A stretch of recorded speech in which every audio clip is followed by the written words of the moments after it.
Assalamualaikum warahmatullahi wabarakatuh. ATT semuanya, jumpa lagi dengan Bapak di mata pelajaran PAI. Mari kita semuanya bersiap-siap untuk mempelajari PAI di materi mengenai 4 mazhab Imam Fikih. Dan semuanya siapkan buku paketnya dan kita akan mempelajari lebih detail lagi mengenai 4 imam mazhab ya. Silahkan semuanya dipimpin doa terlebih dahulu untuk memulai pembelajaran hari ini. Istiadan siapa berarti jika kita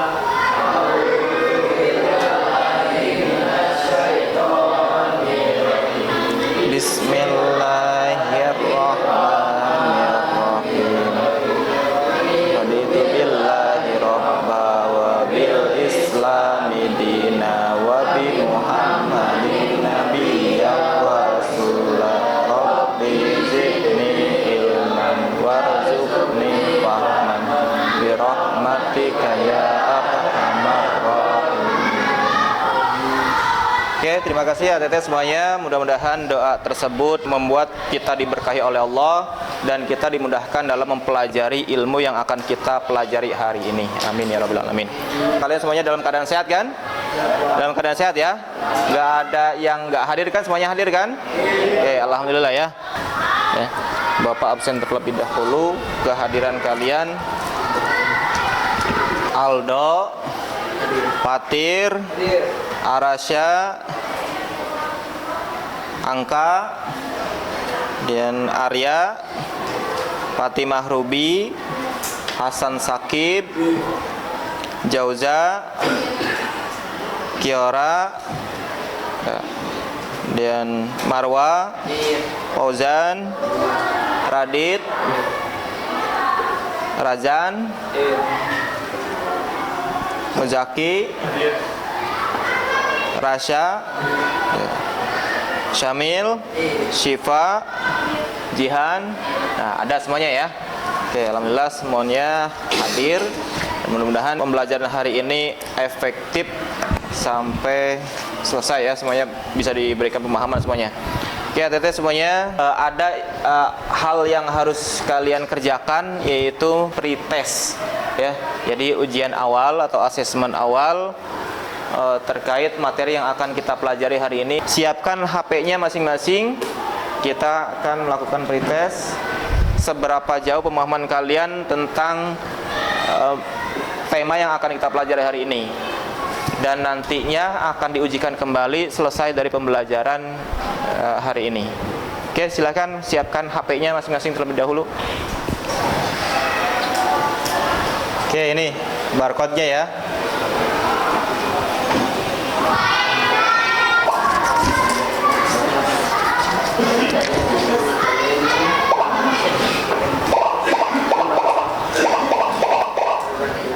Udah, semuanya udah ya? Udah 17 ya? Udah 17 partisipan. Oke, Bapak akan mulai, akan start.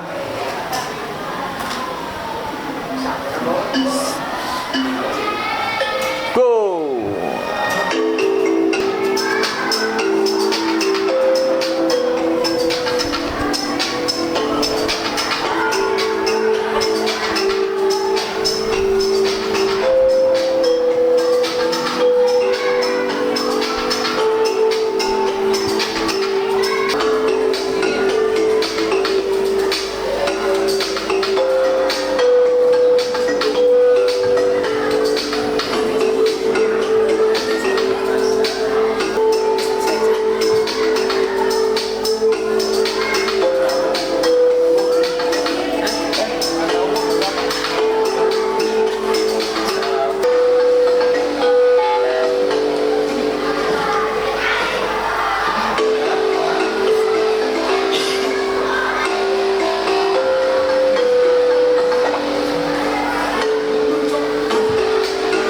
Dalam pretest ini diungguli oleh Fatir yang pertama ya, yang keduanya adalah Razan, yang ketiga tadi berapa? Siapa? Marwa ya, Marwa ya. Nah, ada 3 orang mendapatkan juara, itu diungguli oleh Fatir, kemudian yang keduanya Razan, ketiganya adalah Marwah ya. Itu adalah pretest awal, artinya adalah untuk mengetes seberapa paham kalian mengenai materi yang belum pernah dipelajari, dan nanti setelah dipelajari apakah kalian akan punya pengetahuan yang sama atau mungkin kalian lebih meningkatkan lagi pemahaman berikutnya setelah belajar, begitu ya. Tapi sebelum memulai pembelajaran tadi kalian sudah melakukan pretest. Untuk itu, untuk menumbuhkan semangat berikutnya, kita lakukan ice breaking terlebih dahulu ya. Oke, siap? Tepuk cinta. Cinta kecil, cinta sedang, cinta besar, cinta semuanya. Oke. Terima kasih. Oke, mudah-mudahan ice breaking ini menumbuhkan semangat untuk belajar mengenal beberapa mazhab mazhab fikih ya. Mazhab fikih, bahwasanya di dalam fikih itu, di dalam ilmu fikih itu ada mazhab ya. Apa sih mazhab itu? Mazhab itu asal katanya adalah zahaba. Kalian tahu zahaba apa artinya? Zahaba, ana adhabu ilal madrasah, ana adhabu ilal suq. Apa itu zahaba? Hah? Pergi, iya betul. Pergi atau jalan. Makanya orang lebih mengartikannya adalah sebagai aliran ya. Pergi atau jalan. Orang lebih cenderung mengartikannya sebagai aliran, begitu ya. Asal katanya zahaba. Zahaba ya zahabu, zahaban wa madhaban. Jadi isim masdar daripada kata zahaba ya. Ada kompetensi dasar yang harus kalian penuhi. Yang pertama adalah memahami pengertian mazhab fikih. Berarti tadi sudah Bapak jelaskan mengenai apa itu mazhab. Apa itu mazhab? Mazhab itu adalah, ya, secara bahasa mazhab itu sendiri artinya adalah aliran. Dari fikih sendiri terdapat beberapa aliran. Sebetulnya sangat banyak alirannya, hanya yang masih diikuti oleh banyak orang ada 4 aliran ya. Ada 4 aliran, yaitu aliran dari Imam Hanafi, Imam Maliki, Imam Syafi'i, dan Imam Hambali ya. Jadi yang muridnya sampai sekarang masih banyak mengikuti, dan kita juga termasuk orang yang mengikuti ya. Kita juga termasuk orang yang mengikuti, maka kita berarti ikut pada mazhab, ikut pada aliran ya, untuk bisa memahami aturan-aturan yang ada di dalam Islam ya, begitu ya. Ngerti ya semuanya ya? Oke, berikutnya ada yang mau bacakan poin keduanya?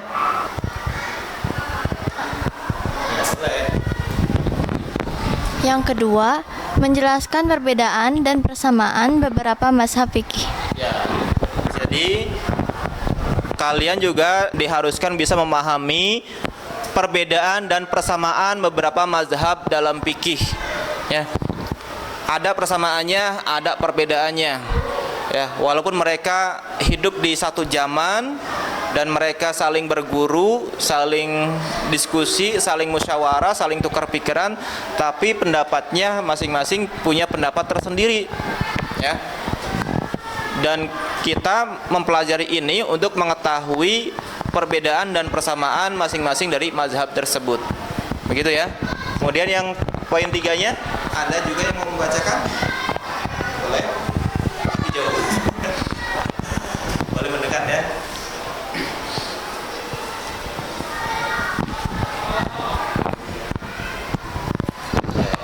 Poin ketiga, menghargai keberagaman dalam beribadah. Ya, oke, terima kasih.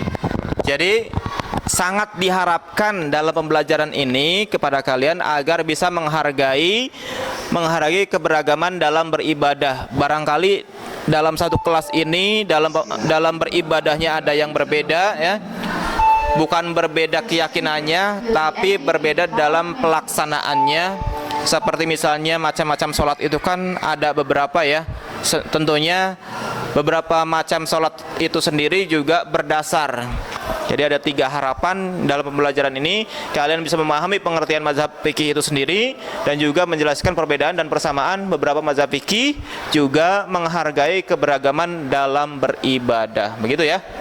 Oke, Teteh, jauh sebelum membahas lebih dalam lagi, Bapak akan bagikan LKPD, ya, lembar kerja peserta didik, bahwasanya kalian harus melakukan suatu aktivitas dalam pembelajaran ini, ya.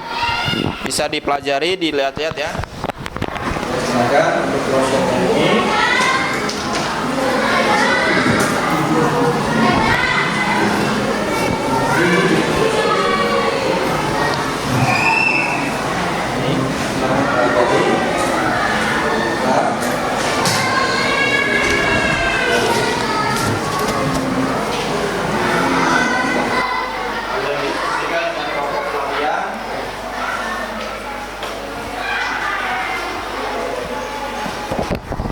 Jadi kita pembelajarannya adalah berdasarkan dengan model diferensiasi ya. Makanya masing-masing di antara kalian per kelompoknya itu dibagi kelompoknya itu sesuai dengan gaya belajarnya masing-masing. Ada yang kinestetik, ada yang audio, ada yang visual, juga ada yang audio visual ya. Kalian cari tahu informasi lebih dalam lagi, baik lewat buku paket atau kalian cari tahu lebih dalam lagi dari hasil penelusuran kalian melalui Google. Nah, mazhab itu sendiri Bapak jelaskan awal ya. Mazhab itu sendiri adalah aliran ya. Aliran dalam memahami agama mengenai cara peribadatan ya, beribadah kepada Allah, bagaimana cara beribadah kepada Allah yang baik, yang sesuai dengan tuntunan Rasulullah, dan itu dijelaskan lebih detail oleh para imam mazhab. Yang mazhabnya sampai sekarang masih ada yang mengikuti mazhab tersebut hanya 4 ya, yaitu mazhab Imam Hanafi, Maliki, Syafi'i, dan Hambali ya. Hanya ada 4 yang murid-muridnya masih mengikuti hasil ijtihad dari para gurunya. Apa itu mazhab fikih? Nah, tadi seperti yang Bapak jelaskan bahwasannya mazhab fikih adalah metode atau cara memahami dan menginterpretasikan hukum Islam, memberikan panduan kepada umat muslim dalam beribadah dan bermuamalah. Kayak misalnya ada orang sholatnya jari telunjuknya digerak-gerakin seperti ini. Ada juga yang diem ya. Ada juga yang baru diangkat telunjuknya itu ketika membaca tasyahud, asyhadu alla ilaha illallah. Ada yang dari awal tahiyat udah diginiin, ada. Dan masing-masing itu semuanya adalah punya dasar, punya dalil ya, punya guru. Nah, untuk itu kita harus bisa menghargai perbedaan tersebut ya. Kemudian sumbernya dari mana? Tentunya adalah dari Al-Qur'an, hadis, ijma, dan qiyas ya. Kalau Al-Quran kita semuanya tahu ya. Kalau Al-Quran semuanya kita tahu, hadis juga semuanya kita tahu, kita juga belajar. Ijma, apa itu ijma? Ijma itu adalah hasil kesepakatan dari para ulama. Jadi para ulama nih, katakanlah ini ulama semuanya nih ya, ulama semua lagi membahas apa? Membahas tentang hukum. Hukum apa? Hukum di dalam agama tentunya ya. Nah, masing-masing ulama punya pendapat dan punya dasar. Berargumen tentunya punya dasar. Namanya ulama tentu berdasar ya ketika berargumen. Ya. Kemudian argumennya itu disepakati oleh sekian ulama atau oleh seluruh ulama barangkali ya. Hasil argumennya itu diijtihadi ya, kemudian disepakati oleh semua ulama, maka itulah yang disebut dengan ijma, kesepakatan para ulama ya. Mengerti semuanya?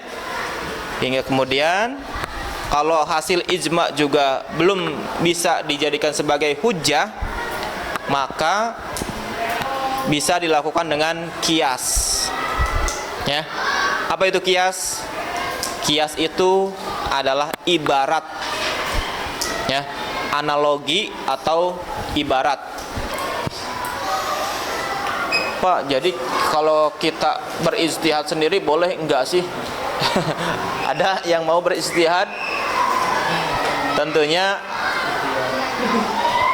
Tentunya ada banyak syarat untuk bisa beristihad ya. Oke, Teteh. Kalian semuanya dibagikan kelompok berdasarkan gaya belajar masing-masing, dan LKPD yang sudah Bapak bagian kepada kalian semuanya sudah dikerjakan? Sudah ya? Sudah dikirim tugasnya ke Google Drive yang sudah Bapak sediakan? Sudah. Oke, Bapak cek ya. Oke, Bapak cek.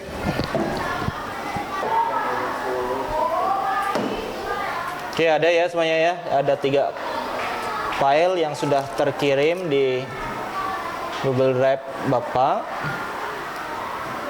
Maka untuk itu silakan oleh kalian dipresentasikan masing-masing kelompoknya. Bagi yang sudah siap, kelompok yang sudah siap untuk berpresentasi, dipersilahkan maju ke depan untuk mempresentasikan hasil diskusinya. Dan nanti dari kelompok yang lain boleh tanyakan ya, barangkali ada masalah, ada hal yang ini didiskusikan, tanyakan ya. Sudah siap untuk presentasi? Sudah? Sok, silakan. Ya, boleh. Kelompok yang mana? Ini, Pak. Oh, ini dulu katanya. Ini dulu. Dari Imam Syafi'i ya? Oke. Kinestetik dan visual ya kalau Imam Syafi'i ya.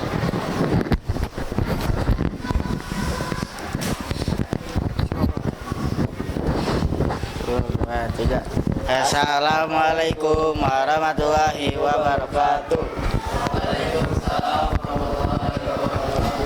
Kami di sini akan mempresentasikan hasil kerja kelompok kami.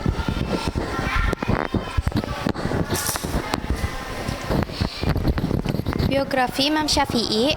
Nama lengkap Abu Abdillah Muhammad bin Idris Asy-Syafi'i. Lahir 150 Hijriah atau 767 Masehi di Gaza, Palestina. Wafat 204 Hijriah atau 820 Masehi di Fustat, Mesir. Garis keturunan berasal dari keturunan Quraisy sama dengan Rasulullah SAW. Keilmuan dan guru. Memulai belajar Al-Quran sejak kecil dan menghafalnya pada usia 7 tahun. Guru utama Imam Malik bin Anas menulis kitab Al-Muwatta, juga belajar dari ulama besar di Mekah, Madinah, dan Irak.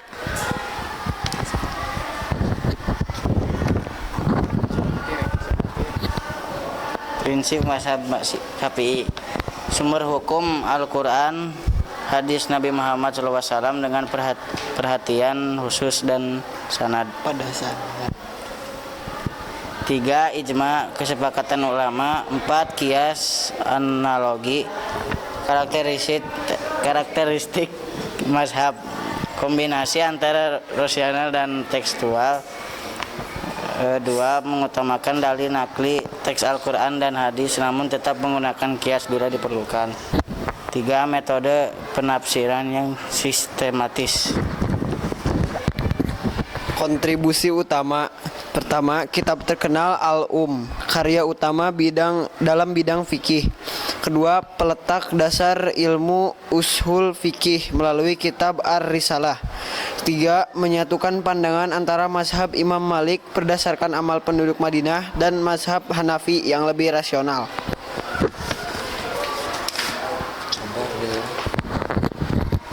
5. Penyebaran mazhab Syafi'i dianut luas di berbagai wilayah, termasuk Asia Tenggara, Indonesia, Malaysia, dan Brunei. Mazhab ini diterima oleh masyarakat karena fleksibilitas dan pemahaman yang mudah diterapkan dalam kehidupan sehari-hari. 6. Contoh penerapan mazhab Syafi'i. Dalam sholat, membaca Al-Fatihah wajib bagi imam, makmum, dan sholat sendirian. Dalam wudu, sentuhan kulit antara pria dan wanita yang bukan mahram membatalkan wudu. Pertanyaan.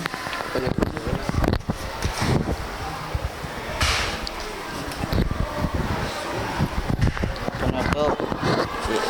Imam Syafi'i adalah salah satu ulama besar yang memberikan kontribusi luar biasa dalam ilmu fikih dan ushul fikih. Melalui mazhabnya, melalui mengajarkan keseimbangan antara teks agama dan logika dengan memahami hukum Islam. Apa ada yang ingin ditanyakan? Oke, Siva.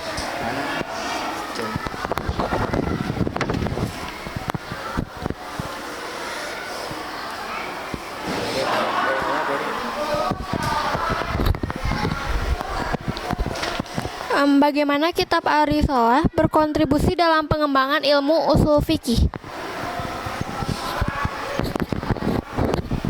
Izin menjawab, kitab Ar-Risalah adalah karya monumental Imam Syafi'i yang pertama kali menjelaskan secara sistematis tentang ilmu ushul fikih. Dalam kitab ini, Imam Syafi'i menjabarkan bagaimana memahami teks Al-Quran dan hadis, serta bagaimana menerapkan ijma dan qiyas sebagai metode penarikan hukum. Kitab ini menjadi rujukan utama dalam pembelajaran usul fikih hingga saat ini. Ada lagi?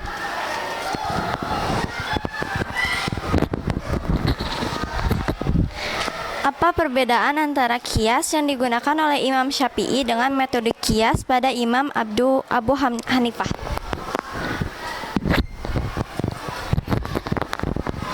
Izin menjawab, Imam Syafi'i menggunakan qiyas sebagai alternatif bila tidak ada dalil eksplisit dari Al-Quran dan hadis. Qiyas hanya digunakan jika benar-benar diperlukan. Yang kedua, Imam Abu Hanifah lebih sering menggunakan qiyas dan cenderung mengutamakan rasionalitas dalam menetapkan hukum dibanding Imam Syafi'i. Sekian dari kami. Wassalamualaikum warahmatullahi wabarakatuh.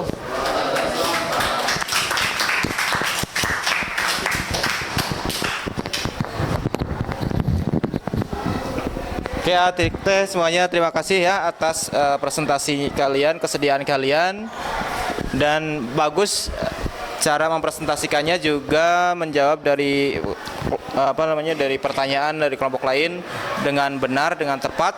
Nah, tentunya berarti itu adalah salah satu indikasi bahwa kalian sudah memahami hasil dari pembelajaran hari ini ya. Oke, untuk itu semuanya ada kelompok lain yang ingin mempresentasikan juga? Ya, dipersilahkan dari kelompok yang akan mempresentasikan Imam Maliki ya. Imam Maliki ya. Oke, silakan. Assalamualaikum warahmatullahi wabarakatuh. Kami dari kelompok kinestetik ingin mempresentasikan tentang Imam Malik.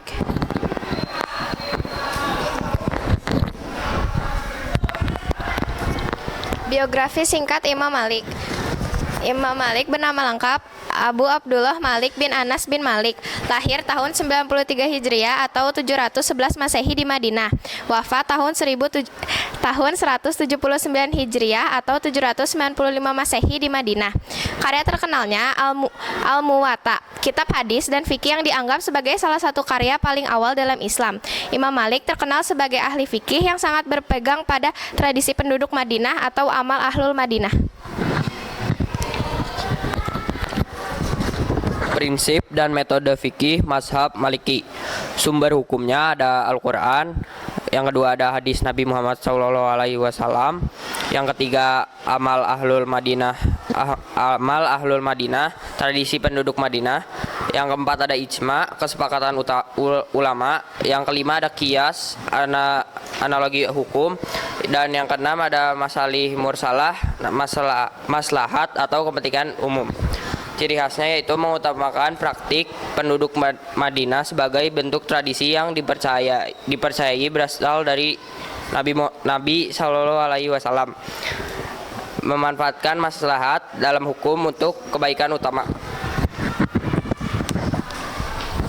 Penyebaran mazhab Maliki di wilayah utamanya ada di Afrika Utara seperti di Maroko, Tunisia, Aljazair, Libya. Yang kedua ada di Andalusia, ada di Spanyol Islam, dan yang terakhir ada di sebagian Timur Tengah.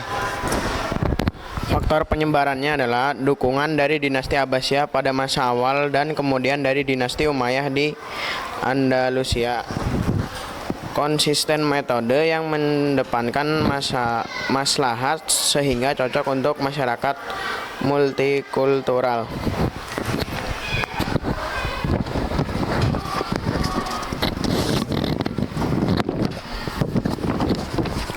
Keunikan mazhab Maliki. Dari Amal Ahlul Madinah. Amal Ahlul Madinah adalah tradisi penduduk Madinah yang dianggap sebagai representasi langsung dari praktik Nabi SAW. Lalu ada masalah mursalah, yaitu adalah mengutamakan hukum yang memberikan manfaat bagi umat secara luas tanpa bertentangan dengan prinsip syariat.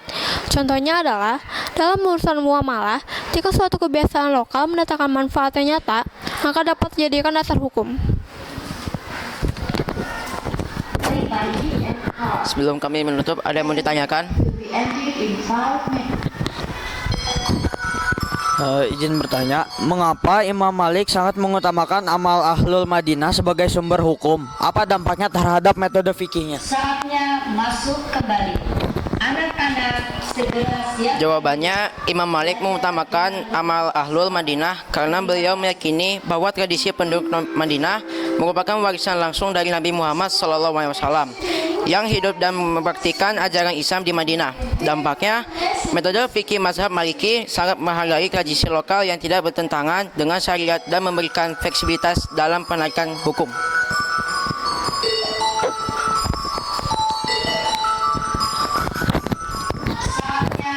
Apa kelebihan metode masalih mursalah dalam hukum Islam?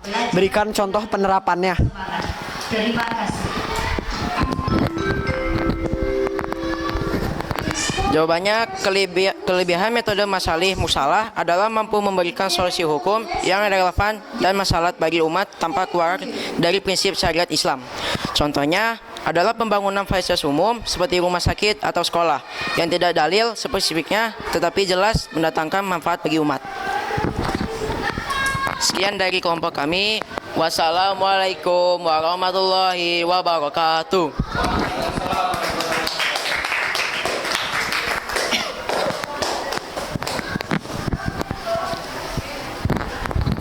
Oke, terima kasih. Baik ya. Kelompok ini juga tentunya tidak kalah baik dengan yang lain dan dapat menjawab semua pertanyaan dari kelompok lain ya. Oke, untuk itu kelompok terakhir barangkali yang harus mempresentasikan ke depan dari hasil pemikirannya, dari hasil diskusinya mengenai apa? Imam Hambali ya. Ya, Imam Hambali ya. Silakan.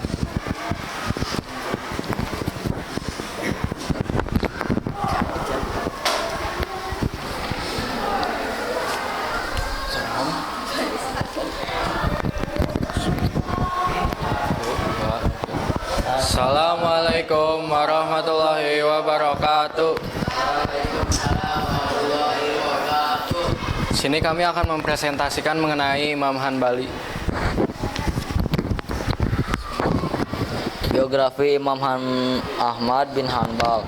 Nama lengkap Ahmad bin Muhammad bin Hanbal, lahir tahun 164 Hijriah sebelum 780 Masehi di Baghdad, Irak. Wafat pada tahun 241 Hijriah 855 Masehi di Baghdad. Julukan Iman Ahlus Sunan wal Jamaah. Ciri khas pakar hadis terkemuka, menjunjung tinggi Al-Quran dan hadis sebagai sumber utama hukum Islam. Prinsip dan metode fikih mazhab Hanbali. Sumber hukum Al-Quran, hadis Nabi Muhammad SAW, atau lebih banyak penerima hadis ahad dibandingkan mazhab lainnya. Fatwa sahabat atau pendapat sahabat Nabi. Kias atau analogi. Ijtihad atau menganggap status hukum tetap sama hingga ada dalil yang mengubahnya. Contoh penerapan mazhab Hanbali. Dalam ibadah, mazhab Hanbali menekankan pelaksanaan sesuai teks Al-Quran dan hadis tanpa banyak tafsir. Dalam muamalah atau jual beli, mereka sangat memperhatikan kehalalan dan keharaman setiap transaksi. Contoh hukum, tidak mewajibkan zakat atas perhiasan wanita yang dipakai karena tidak ada dalil eksplisit yang menyebutkan hal tersebut.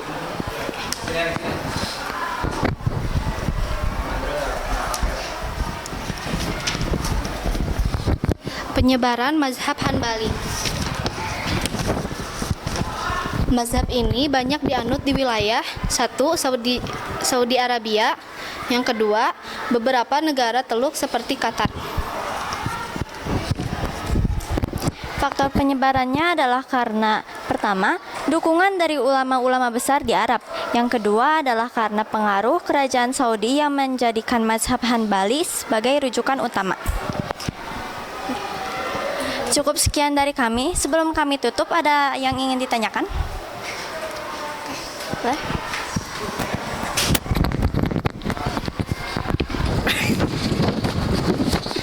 Mengapa Imam Ahmad bin Hanbal sangat menekankan penggunaan Al-Quran dan hadis sebagai sumber utama hukum Islam? Apa kelebihan dan tantangan dari pendekatan ini? Kelebihan, keaslian hukum terjaga, tidak terpengaruh adat atau pemikiran luar yang menyimpang. Tantangan, pendekatan ini terkadang sulit diterapkan dalam kasus baru yang membutuhkan fleksibilitas dan penyesuaian.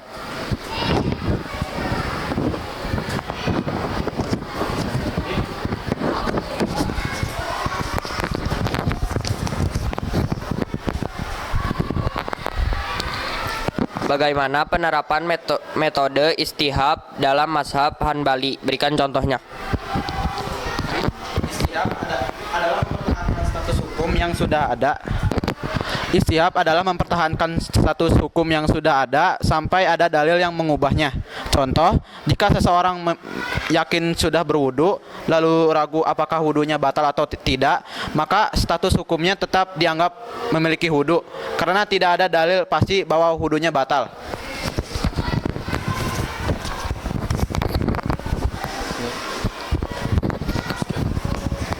Sekian dari kami. Wassalamualaikum warahmatullahi wabarakatuh.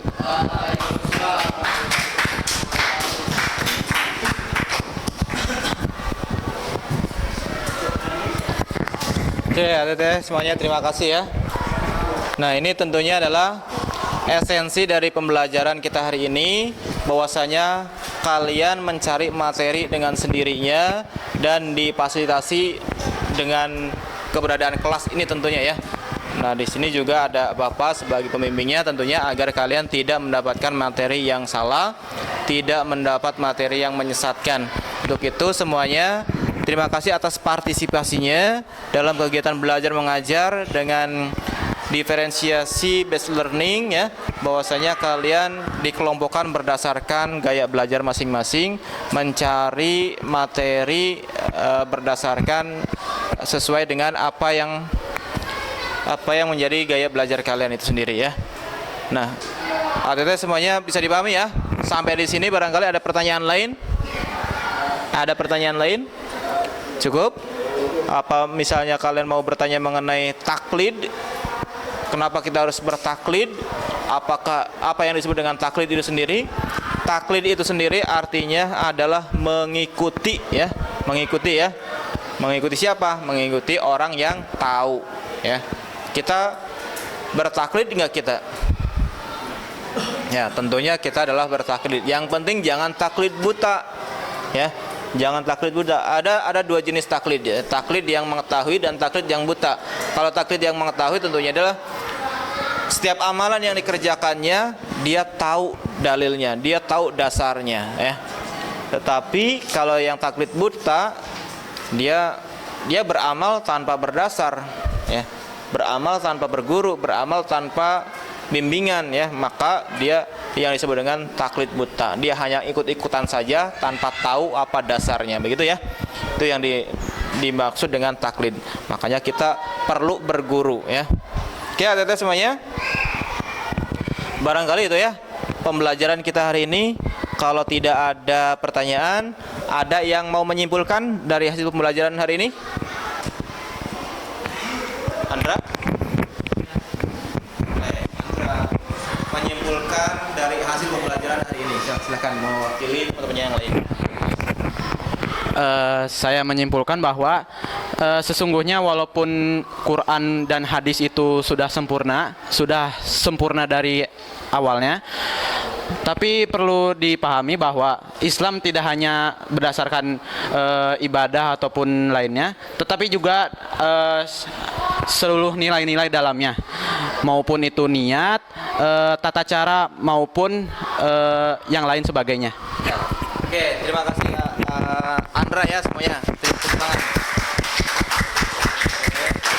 Andra dapat menyimpulkan dari hasil pembelajaran hari ini bahwasanya walaupun Al-Quran dan hadis itu sempurna, tapi tentunya adalah perlu dipelajari agar kita dapat memahaminya, begitu ya. Tidak menerimanya secara saklek, melainkan kita perlu memahaminya lebih mendalam. Untuk itu kita perlu berguru, perlu ada ulama yang menjelaskannya, begitu ya. Ada yang lain? Ada kesimpulan yang lain? Ada? Oke, kalau tidak ada, untuk itu adik-adik semuanya terima kasih atas partisipasinya, dan tentunya kita akan menjalankan post-test ya. Post-test ya. Nah, silakan HP-nya disiapkan.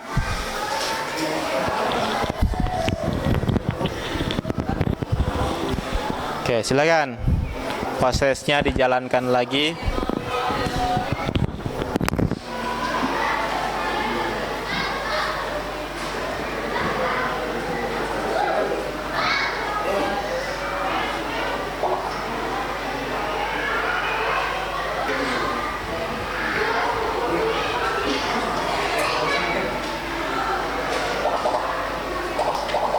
Siapa yang belum? Udah bisa dimulai? Oke, dimulai ya.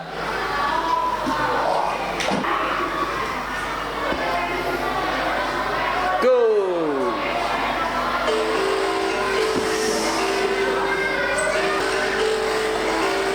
Terganggu? Bangun nggak? Belum. Oh, udah ya? Oke, adik semuanya. Siapa paling unggul di sini? Yaitu adalah Razan yang pertama ya. Oke, jadi untuk post test ini ternyata diungguli oleh Razan yang tadi sempat muncul nggak sih Razan? Waktu pretest muncul ya? Di peringkat yang berapa Razan? 2 ya. Sekarang meningkat di peringkat yang pertama. Berarti ada kemajuan ya dari pemahamannya. Oke, adik semuanya terima kasih. Tepuk tangan buat Arajan. Oke. Jadi tentunya esensi dari pembelajaran adalah itu meningkatnya pemahaman, dan tidak hanya sekedar memahami ya, tapi juga kita harus menghargai perbedaan dari keyakinan orang lain, perbedaan dari cara ibadahnya orang lain, atau dari mazhab orang lain. Kita tentunya perlu kita hargai ya, tidak hanya sebatas mengetahui saja, begitu ya. Oke, tetes semuanya terima kasih. Barangkali itu yang bisa dipelajari hari ini, yang bisa disampaikan oleh Bapak pada hari ini. Mudah-mudahan semuanya bisa memahaminya dan dapat mengaplikasikannya dalam kehidupan sehari-hari. Oke, kita cukupkan dengan mengucap hamdalah bersama-sama. Alhamdulillahirabbil alamin. Doa kifaratul majlis. Subhanakallahumma wa bihamdika asyhadu an la ilaha illa anta astaghfiruka wa atubu ilaik. Billahi taufiq wal hidayah. Wassalamualaikum warahmatullahi wabarakatuh.